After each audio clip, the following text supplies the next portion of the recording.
Alors bonjour tout le monde, je suis Falcon, le Laotien au Canada. Aujourd'hui dans cette vidéo, je suis accompagné d'Eric, un conseiller financier. Il va nous expliquer aujourd'hui un peu les différents types d'investissements que vous pouvez avoir donc, au Canada, notamment donc, les CPG, les comptes de placement garantis, ou bien les fonds mutuels, donc mutual funds.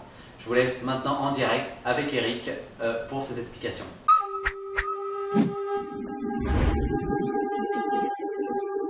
Donc peut-être Eric, est-ce que tu peux justement te présenter? Oui, bonjour, bonjour Falcon, bonjour à tous les lecteurs. Alors je m'appelle Eric Aya, je suis originaire de Limoges à la base. C'est là que j'ai fait toutes mes études. J'ai passé un diplôme, une maîtrise en sciences de gestion, anciennement appelée maîtrise en sciences de gestion. Depuis la loi LMD, c'est un master en management.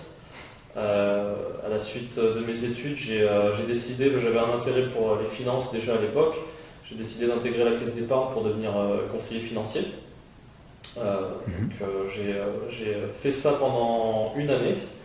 Sur la fin de l'année, donc, ce qui est un peu ironique, on m'avait proposé un CDI et j'avais entendu parler, comme pas mal de Français, de ce fameux visa, le PVT, qui pouvait justement permettre de venir une année au Canada, profiter du pays et également se faire une expérience professionnelle. Donc, sûr que de la France, l'Amérique du Nord et puis les opportunités canadiennes, ça faisait envie, surtout en tant que plaque tournante quand même de la finance d'une manière générale.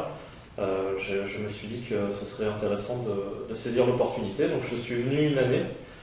J'ai travaillé pour la compagnie Citigroup majoritairement. Donc c'était on va dire la branche de crédit. Donc c'était spécialisé dans le crédit à ce moment-là. Sur la fin de l'année, donc à la fin du visa, j'ai dû rentrer en France temporairement, avec l'envie de revenir, puisque pendant cette année, j'ai également rencontré ma femme, enfin ma future femme. Je ne l'ai pas épousée tout de suite. Et j'ai donc pris le temps de faire ma demande de résidence permanente. Donc malheureusement, je pense que pas mal de Français sont au courant. Ça prend un certain temps. J'ai donc décidé de rentrer en France temporairement, reprendre mon poste à la caisse d'épargne en tant que conseiller financier, et je suis revenu de manière définitive au Canada en 2009.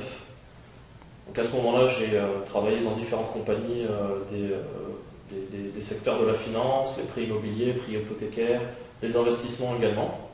J'ai passé également des certificats et des examens, avec comme objectif de devenir également conseiller financier au Canada. Donc, ce qui demandait justement de se mettre à jour au niveau des différents diplômes. J'ai réussi du coup à obtenir un poste avec la compagnie Assanté Gestion de Capital en 2011, qui fait partie du groupe CI Financial, après une promotion du coup dans le groupe CI Financial. Et je suis donc maintenant conseiller accrédité au Canada. Est-ce que maintenant tu peux nous décrire un petit peu plus en quoi consiste ton poste de conseiller financier et après peut-être nous dire comment ça peut aider les lecteurs. Alors à côté de ça, je suis conseiller financier pour des clients de Toronto également et je cherche également à développer mon réseau de clients sur la région de Toronto et du GTA. Alors forcément mon bilinguisme me permet également d'aider les francophones, les Français de la région avec leurs placements, avec leurs investissements.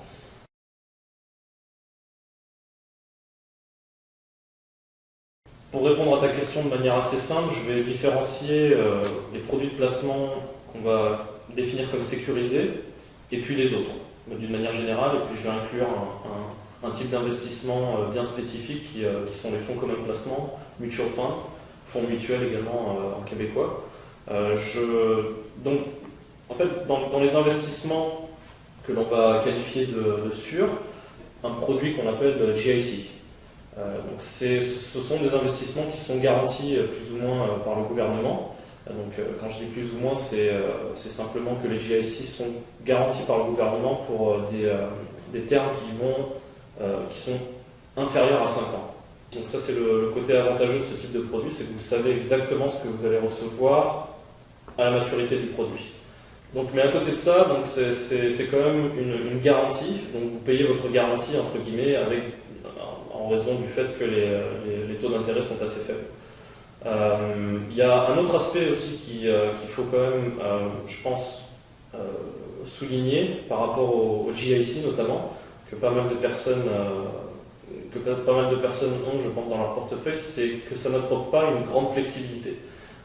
Mettons que vous ayez un GIC avec donc un terme de 2 ans, on va dire, une date de maturité une date d'échéance qui arrive à 2 ans. Pendant les 2 années, vous n'avez pas le droit de retirer l'argent de ce CPG. Donc ça c'est sous réserve, certains GIC peuvent vous le permettre, mais une grande partie des GIC sont assez peu flexibles. Vous avez une garantie qui est intéressante au niveau du taux d'intérêt. Vous savez exactement ce que vous allez avoir, donc au niveau du risque, le risque est quasiment nul. Le rendement, malheureusement, n'est pas très intéressant pour des personnes qui souhaitent quand même récupérer un retour sur investissement de leur placement. Et donc le manque de flexibilité par rapport à ces placements. Donc ça c'est pour la partie fonds type d'investissement qu'on va qualifier de garantie. L'autre partie, donc là où on peut inclure tout un tas de types d'investissements, les actions, après ça peut même aller jusqu'au hedge funds, etc. Mais je vais me focaliser ce soir simplement sur une spécialité d'ailleurs d'une grande partie des compagnies sur la place financière de Toronto et qui peut intéresser les investisseurs, qui peuvent intéresser tes lecteurs également Falacom, c'est les fonds communs de placement, donc les fonds mutuels, mutual funds. Donc sur le principe, il s'agit d'un regroupement, d'un fonds qui est géré par un manager, en fait, un gestionnaire de portefeuille, qui va utiliser cet argent pour l'investir dans différentes actions, dans différentes compagnies. Donc tous les fonds mutuels qui sont disponibles au Canada ont des particularités différentes. On peut avoir des fonds mutuels qui ont un risque très très faible, comme des fonds mutuels qui vont avoir un risque très élevé, en fonction de l'objectif du gestionnaire de portefeuille. Ce qu'il faut savoir du coup, c'est qu'on peut trouver un type d'investissement qui peut correspondre à un profil d'investissement. Bon alors malheureusement cette vidéo a dû être coupée parce que pendant le montage de ces vidéos j'ai perdu les données. Par contre, si jamais vous avez des questions pour Eric, j'ai laissé ses coordonnées en bas de la vidéo. Si vous avez une question ou un commentaire, vous pouvez aussi laisser ça dans la partie commentaires. Et j'ai aussi laissé un formulaire de téléchargement de mon guide d'explication sur les comptes REER et les comptes CELI. Donc j'explique la différence entre ces comptes, quel est l'impact que vous pouvez avoir sur ces impôts et la manière dont moi je les utilise pour mes comptes d'investissement. Voilà, donc je vous dis à très bientôt sur le blog, bon courage et puis à très bientôt. Bye.